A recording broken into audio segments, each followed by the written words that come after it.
Okay, the second video for 7.3, we're finishing off some more complicated examples with volume by cylindrical shells. Um, Prior to this, we did rotation about the y-axis. Now let's do rotation about another vertical axis, but let's make it not the y-axis. Things change a little bit. There are a couple more details to keep track of. Geometrically, it's a fairly straightforward concept, but in terms of the algebra and the integral that we set up, we want to be a little bit more careful about things. So the first thing I might suggest when I look at the setup for this problem is notice that I don't use my usual 2 pi x f of x dx formula. I use r of x. I'm going to think about things in terms of a radius as a function of x. And I'll get to that in a moment. So they ask us to rotate the region formed by these curves about the line x equals -1. We're still rotating about a vertical line. So we'll still be integrating in terms of dx. So find that cylindrical shells, that's always the case. Now, we have the curve y equals square root of x, so we'll sketch our region, y equals 0 and x equals 1, okay? This is in fact the same region we just dealt with. Now what's new is we're not rotating about the y-axis anymore, we're rotating about this axis over here. So you can see that if we were to just rotate this thing right here, we'd have a fairly smaller solid that we would form versus rotating this around the axis x equals -1. In fact, there's not really any room on the page to draw this because this would swing all the way around over to here, right? So it's a bigger solid, it's a different solid, and there's a different technique to find the volume of it. Okay, overall, like I said, our formula is the same, 2 pi, some kind of radius, height f of x, thickness dx. Okay, going from A to B. Well, A to B is the easy part. That's from 0 to 1 to form our region. Okay, so from here to here. That's always going to be however our region is formed, whatever in terms of our variable x, or if we're doing a horizontal rotation, it'll be y.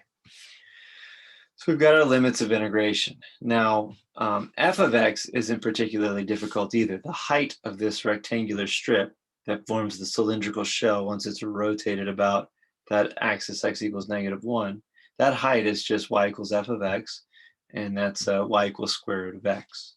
So x to the 1/2 fills in for f of x.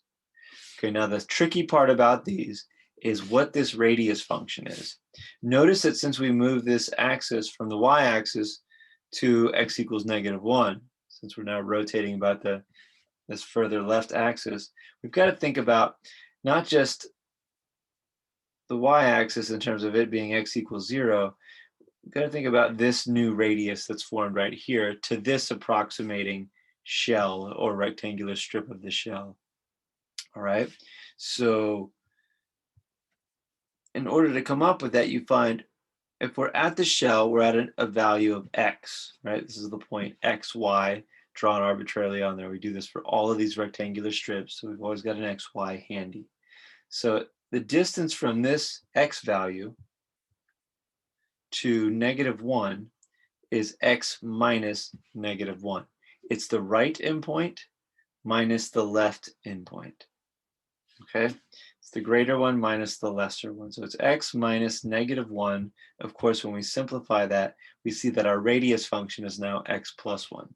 This tells me that wherever we are in terms of x values on this curve, we'll know our radial distance from x equals -1 to whichever point we might be at.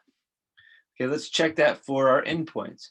If x is 0, this tells us that our radius from our axis of rotation is 1. Is that true? Well, if x is 0, we're right here. Our distance from -1 is that, and that's exactly a positive distance of 1. Similarly, when x is 1, this gives us 2, and our distance to x equals -1 is 2 units. Okay, so this formula does appear to be working for our radius. That's a decent way to check a radius formula or function that you put into these integrals to make sure that you've got it correct.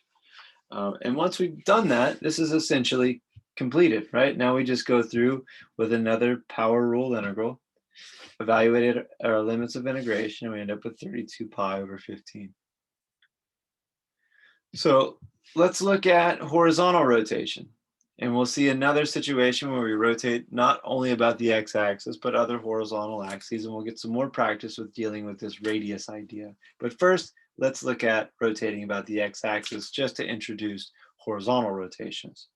So they ask us to find the volume of the solid formed by rotating the region below described by the x-axis, or about the x-axis. So y is equal to the square root of x is 0, and y equals 2. So here's y equals 2, x equals 0 is this line, and y equals square root of x is more or less this curve right here. So our region is this one here. Okay, we're rotating about the x-axis. We're going to use cylindrical shells, so we'll draw our strip parallel to our axis of rotation for cylindrical shells. Okay, now the height of this shell, well, one thing we can see is that the thickness is dy, so we know that we're going to be integrating with respect to y. Also, we can look and realize that we're going to go from a y value of 0 to a y value of 2, so we got our limits of integration, 0 to 2. Okay, so we know that all of our action is happening along the y-axis. Now our height, remember that is y equals f of x usually, but now it's going to be x equals f of y. If we're here at this y value, then we have a x value that corresponds to it for that y value. So in other words, x as a function of y. Okay, when we do that, we solve for x as a function of y, and we have that squaring both sides, y squared equals x. So in other words, we have our f of y, or the height of our rectangle, the height of our cylindrical shell. So again, the height of this shell is given as x equals f of y. That relation is x equals y squared, and there's that height function. Okay, now the last thing we need to do is worry about the radius. The radius is the distance from our axis of rotation, which is y equals 0, out to any one of these given y values along the y-axis. Well, that's nice. Y minus 0 is just y. So that replaces our radius function. Maybe it was a little overkill to write r of y in that initial formula, but we'll use it later, so it's not bad to see it now. So this one's set up. Once we swap y squared in for f of y, we're ready to integrate with respect to y, and we end up with 8 pi in this situation. So let's move forward and consider the next example we've got here. They ask us to find the volume of the solid obtained by rotating the region given below about the line y equals 3. So rotation about y equals 3, and here's our given region. X equals y squared plus 1, and x equals 2.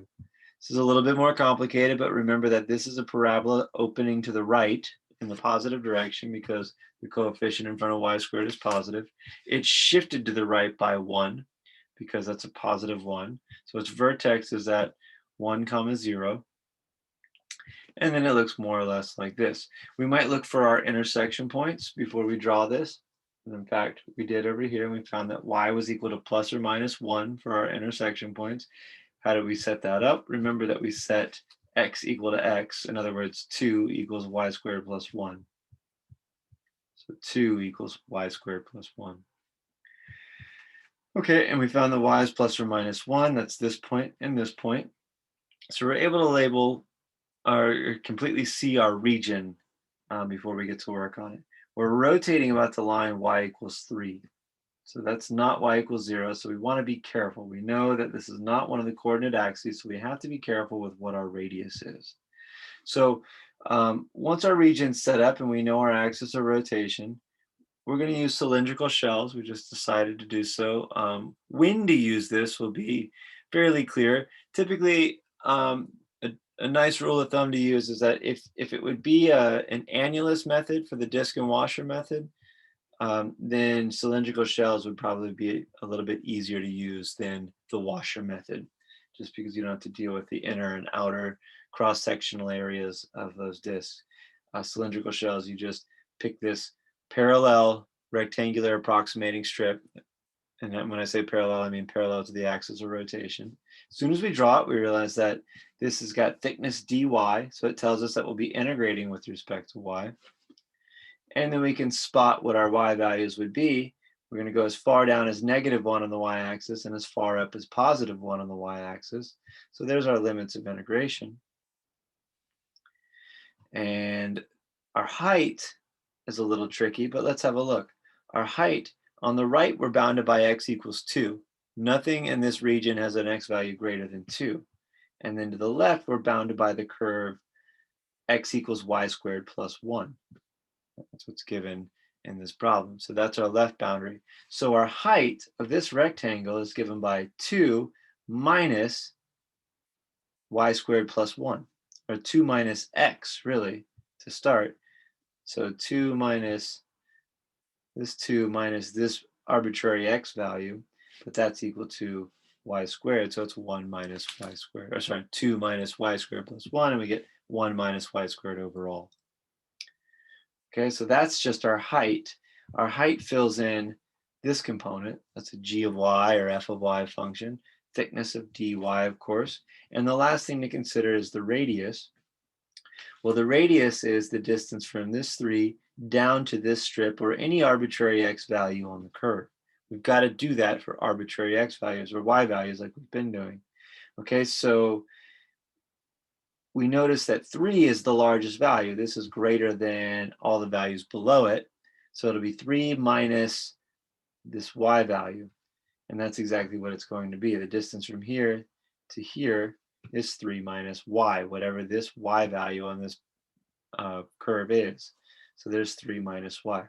It's not just some fixed value because, of course, y is going to range from -1 to 1. It's a function of y. So as we move along the y-axis, from here to here, we're changing our y values, moving upward, just like we're changing our heights. Okay, a lot of moving parts, and it takes some time to kind of get the details right in these, and it takes quite a bit of practice. But once we have the integral set up as usual, this is going to be a polynomial antiderivative, which is very straightforward. And when we're done, we should arrive at 8 pi. Okay, so that is our horizontal axis of rotation with non-coordinate axes. In other words, it's not the x-axis. So let's look at one more example. Let's see what that would be like with the disk or washer method.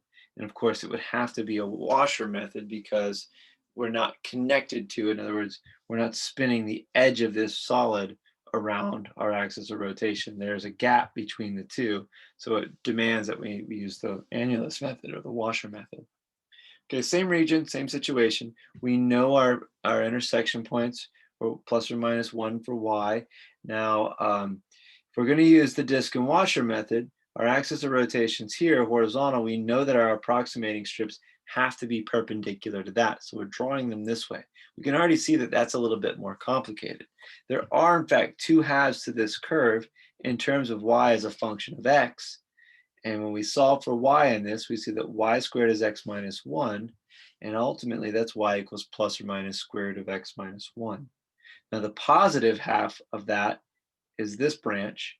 The negative portion of that is this branch.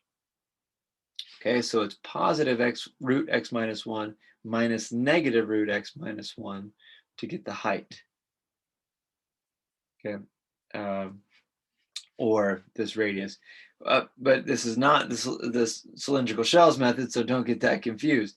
What we actually need is the cross-sectional area. We have a point here. It's going to form circles around that axis, and we have a point here. It's going to form circles around that axis, which are larger. We need to do the cross-sectional area of the larger circle, pi capital R squared minus the smaller. Well, the larger is the negative one down here. So that fills in for capital R. And really the radius from here to here is 3 minus negative root x minus 1. Okay, so that's what gives us this component, 3 minus negative, which is 3 plus root x minus 1, quantity squared, because that's the radius squared. So that's our radius from the lower portion of this curve, the negative root x minus 1 portion, to 3. Okay, so any point along there is going to be that. Now for our radius from here to 3. It's a little smaller. It's lowercase r. And that is going to be 3 minus the square root of x minus 1. This is the positive root for this. Y equals positive root x minus 1 is this curve right here. So we end up with 3 minus the square root of x minus 1, quantity squared, again, because the radius is squared. Pi times each of those, and now we have our area function in terms of x. One thing we might have noted earlier, this is dx. The thickness of this strip is going to be dx. It's the thickness along the x-axis. Always an easy thing to spot, but definitely worthwhile to keep you on track. Now, we have an area function in terms of x. We can multiply these things out before we plug it into the integral. In fact, some of that's been done for us. Remember that disk and washer does have a simpler formula. There's just more work on the front end to put this together.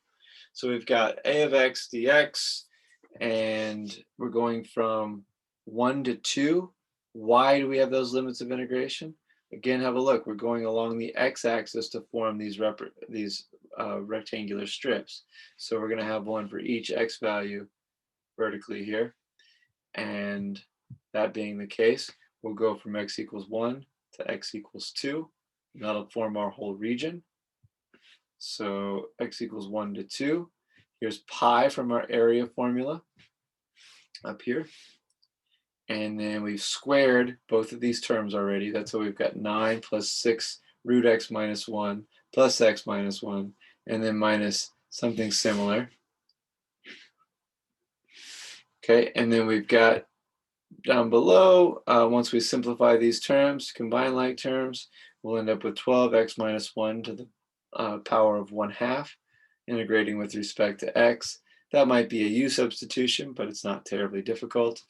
And we end up with 8 pi, which matches our previous version of the problem's solution. So using washer annulus method, we get the same answer that we would for cylindrical shells. Really, which one you use overall once you've learned both techniques is up to you. It's a matter of preference and style. But it's definitely worthwhile to learn both.